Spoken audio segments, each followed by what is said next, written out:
बचपन में सुनी हुई एक कहानी मुझे याद आ रही है। एक बगीचे में एक बच्चा घूम रहा था।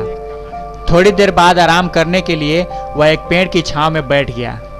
तभी उसकी नज़र पेड़ में एक छेद पर पड़ी और उसने देखा कि उस छेद के अंदर एक तितली थी, जो उस छोटे से छेद से बाहर निकलने के लिए बार बार प्रयास कर रही थी, पर उस छेद से बाहर नहीं आ पा रही थी।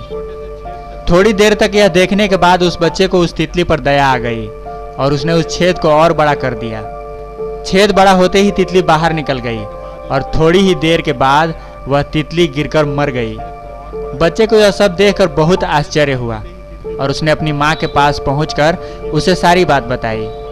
माँ ने कहा, बेटा, तुमको उस तितली को आज़ाद करने के लिए उस पेड़ के छेद को बड़ा नहीं करना चाहिए था। बच्चे ने बड़ी ललक से पूछा, क्यों माँ? मैं तो केवल उस तितली को आज़ाद होने में उसकी मदद कर रहा था। माँ ने आगे कहा, जब तितली उस छेद से बाहर आने के लिए लड़ रही थी, संघर्ष कर रही थी, तो इससे उसके पंख सहित पूरे शरीर को मजबूती मिलती और फिर वह आगे अपने जीवन की कई समस्याओं का सामना खुद करने में सक्षम हो जाती। तुमने छेद को बढ़ाकर उस तितली को संघर्ष करने का अवसर ही नहीं दिया, जिससे बाहर निकलकर तितली किसी छोटी कठिनाई का भी सामना नहीं कर सकी और उसने दम तोड़ दिया।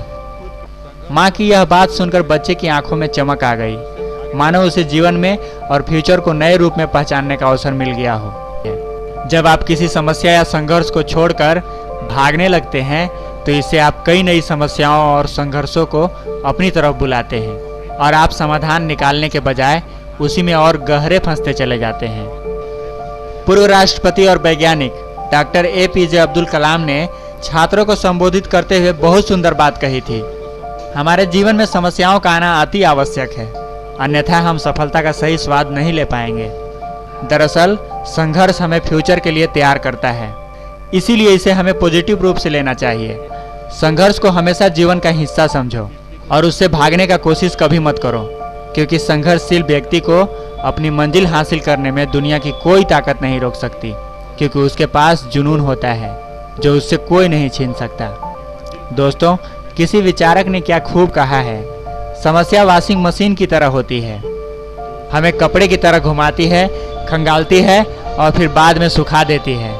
लेकिन जब हम बाहर आते हैं, हर प्रकार की गंदगी से साफ होकर आते हैं।